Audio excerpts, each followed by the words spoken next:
Hey everybody, John Martinez here. Thanks for tuning in with me once again, and today is part 4 of a 5-part series on what it takes to develop a winning mentality.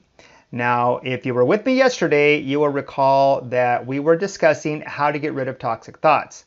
And in today's video, we're going to be discussing, once you've gotten rid of those toxic thoughts, how do we replace them with positive thoughts?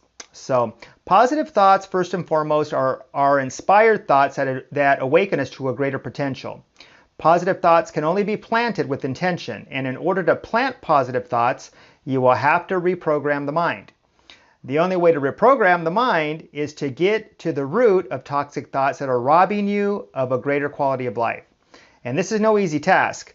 Reprogramming the mind is a tedious process, but it is the only way to reach your true potential. Now, you must plant positive thoughts by challenging your belief system. Challenging your belief system is the key to your success or failure in life. When you challenge your belief system, you are able to break through the barriers standing between you and the life of your dreams. You're able to create a new paradigm. And, we have to challenge old habits, especially if they're not serving us. Challenging habits empowers us to operate from a higher realm of consciousness. And when we raise our consciousness, we experience remarkable results in our life. Positive thoughts cannot dominate a poisonous mind. So we've got to get rid of the poison and replace it with positive thoughts.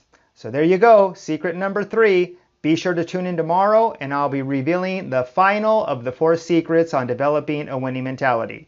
Until tomorrow, see you then.